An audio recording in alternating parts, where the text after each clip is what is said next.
déjà, merci d'être venu donc, à cette soirée de clôture de ce semestre du collectif Autrement ça va, dans la thématique Au nom du profit, tout est permis. J'ai juste envie de vous poser une petite question. Parmi vous, avez-vous participé à l'une ou l'autre ou plusieurs des conférences et des événements qui ont eu lieu pendant ce semestre, ou c'est votre première pour notre dernière? Oui? La première. Il faut toujours bien commencer une fois, c'est bien. Oui.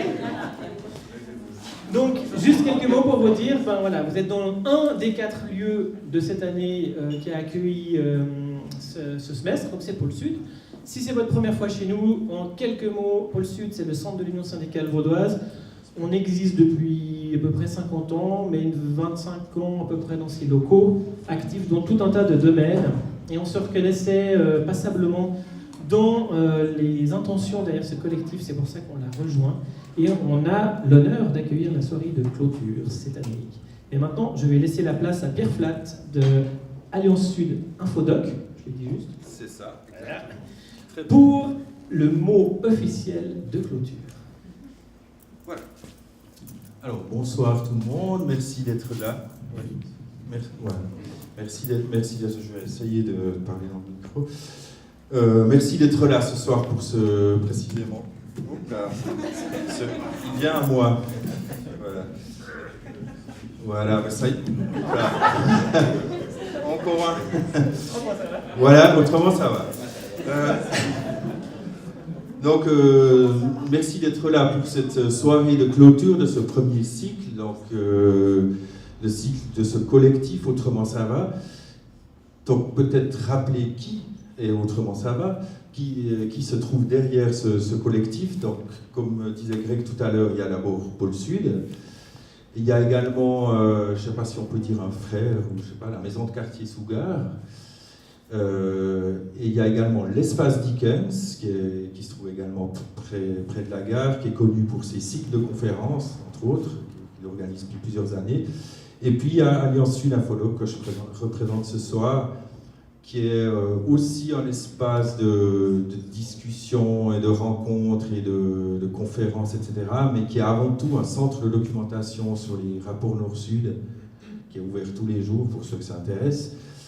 Et voilà, donc rappelez également qu'on a un partenaire média, le Courrier. Il y a des exemplaires du Courrier là, à la sortie pour ceux que ça intéresse. Et puis, voilà, j'aimerais encore dire quelques mots sur le fait, sur quel est l'objectif poursuivi en fait par ce collectif, quelle était l'idée de base qui nous a réunis, c'est de montrer qu'à Lausanne, il existait plusieurs espaces justement de rencontres et d'échanges, d'espaces, on dirait, qui contribuent au débat citoyen et démocratique, et je pense que ça c'est vraiment essentiel pour nous. On voulait également montrer qu'on pouvait aborder une thématique comme celle des multinationales sous plusieurs angles et avec plusieurs partenaires. Donc c'est pour cette raison que nous avons fait ce programme commun qui a duré à peu près 6 mois, mais qui était partagé par les vacances d'été. Donc voilà, qui a eu un succès quand même, nous en tout cas qu'on a ressenti. On a vraiment vu qu'on avait un autre public qui venait nous voir, qu'on pouvait vraiment découvrir d'autres manières d'aborder un sujet commun. Oui, un autre objectif de ce collectif, c'est aussi de rendre visibles ces espaces, de montrer en fait que justement que le partage de ces différentes approches peut apporter quelque chose de supplémentaire au débat citoyen, parce que nous croyons vraiment que ces espaces qui sont neutres, peut-être pas politiquement, mais en tout cas nous ne sommes rattachés à aucun parti, mais disons qu'ils sont neutres dans leur accès, on ne demande rien, ils sont souvent gratuits, c'est vraiment des lieux qui deviennent de plus en plus rares. Il faut bien en prendre conscience, c'est pour ça qu'on vous encourage à les fréquenter, à les soutenir. Cette année, nous avons choisi le thème des multinationales, donc autrement ça va, c'était au nom du profit, tout est permis, regard croisé sur les multinationales. Donc, pourquoi nous avons choisi ce thème? Ce thème, nous l'avons choisi pour accompagner en quelque sorte une initiative populaire qui a été lancée il y a 1 an et demi exactement aujourd'hui. C'est le 21 octobre, donc le 21 avril que ça a été lancé, le 21 avril 2015. Les signatures de l'initiative ont été déposées à la chancellerie fédérale le 10 octobre, hein, donc il y a quelques jours.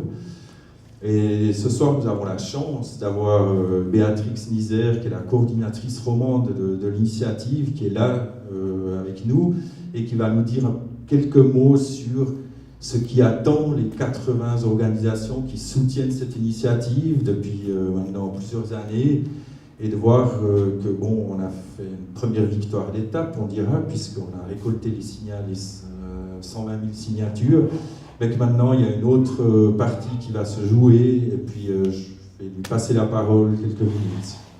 Mais je reprends la parole tout à l'heure. Merci, ça va comme ça? En fait, je suis non seulement accueillie ici, mais je suis aussi accueillie dans les bureaux d'Alliance Sud. Donc Pierre et Nicolas et Amélie, c'est mes collègues directs. L'initiative, elle a été déposée le 10 octobre dernier, donc ça fait presque 2 semaines. On est un peu sur les chapeaux de roue depuis, parce qu'évidemment, il y a beaucoup de travail à accomplir.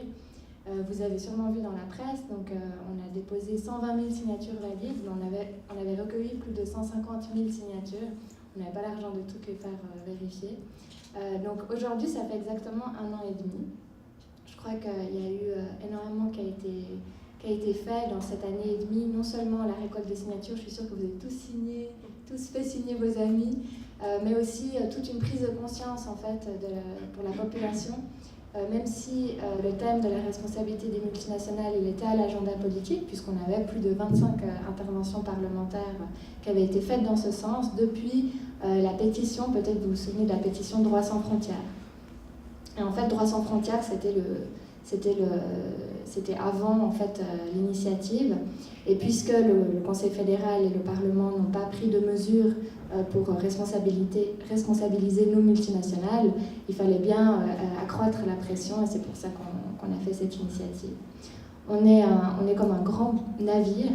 Il n'y a personne qui a vraiment le gouvernail. Enfin, il y a un comité d'initiative. Peut-être vous avez vu à la conférence de presse, on avait Dick Marty, qui disait d'ailleurs, en fait, ces 80 organisations de la société civile, pour une initiative populaire, c'est du jamais vu. Donc on a beaucoup de chance d'avoir cet outil. On a nos collègues français qui sont en train de se battre à l'Assemblée nationale et au Sénat pour faire passer une loi analogue sur justement la responsabilité, un devoir de diligence pour les maisons mères et puis en fait les grandes entreprises. Et puis en France, ils n'ont pas cet outil démocratique. Donc comment est-ce qu'on continue? Maintenant, c'est le Conseil fédéral qui s'est chargé du dossier, n'est-ce pas, qui va prendre position pour dire si oui, il accepte l'initiative telle qu'elle est, le rêve, ou bien s'il lui oppose un contre-projet, ou bien si tout simplement il décide de rejeter l'initiative. S'il rejette l'initiative, c'est aussi parce qu'il y a énormément de tensions au sein de l'administration, comme vous pouvez imaginer, entre les départements de justice qui s'occupent de l'initiative et les départements de l'économie. Donc qui sont sous la pression évidemment des lobbies économiques. Le jour où on a déposé l'initiative, Économie Suisse et Swiss Holdings, qui sont les plus grosses organisations faîtières, donc les plus gros lobbies économiques en Suisse, ils ont envoyé leur communiqué, ils ont fait beaucoup de pression dans la presse aussi, pour exposer leurs allégations, qui sont en fait très fausses. Si vous allez sur notre site, vous trouverez justement un document qui les contredit. Donc tout ça pour dire qu'en fait, il va y avoir énormément de travail auprès des entreprises, parce que notre initiative s'occupe en fait de toutes les entreprises, même des PME, et donc il y a beaucoup de sensibilisation à faire de ce côté-là. Après que le Conseil fédéral il rend son avis, il y a la phase parlementaire, donc là aussi beaucoup de travail à faire avec nos parlementaires pour les éduquer, même des fois sur les principes directeurs qui sont à l'origine de l'initiative. Et ensuite, on votera. S'il y a un contre-projet, peut-être on retirera l'initiative. Si le contre-projet pour nous va assez loin, peut-être qu'on aura les 2 textes ou peut-être qu'on n'aura que l'initiative. Si on n'a que l'initiative, donc sans contre-projet, on votera dans environ 2 ans. Donc préparez-vous. C'est hyper cool en fait d'être à Lausanne parce que moi je viens de Genève et je crois que Lausanne, il y a quand même beaucoup d'organisations qui sont très intéressées par cette question. Et en fait, on va progressivement mettre sur pied des comités régionaux parce qu'évidemment, il ne faut pas seulement gagner la majorité de la population, mais des cantons. Donc il faut qu'on soit aussi présent dans les petits villages, peut-être d'où vous venez. Donc si vous voulez vous engager pour la campagne de votation, c'est maintenant que ça commence. Même si on n'a que 2 ans, c'est court. Donc n'hésitez pas de prendre contact avec nous. Moi je suis toute seule à Lausanne pour le secrétariat d'initiative. Et mes 2 collègues à Berne, si vous avez des collègues suisses-allemands. Et puis si votre organisation dans laquelle vous travaillez voudrait rejoindre l'initiative, on a les bras ouverts. Donc venez seulement et puis rajoutez votre nom à la liste d'organisations qui soutient Covid. Merci.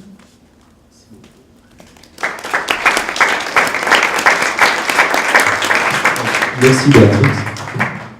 J'ai oublié de dire tout à l'heure, mais c'est très important aussi, que sur le site d'Autrement ça va, vous avez toutes les conférences du programme qui ont été filmées par Arnaud et 1013 Productions, je veux dire.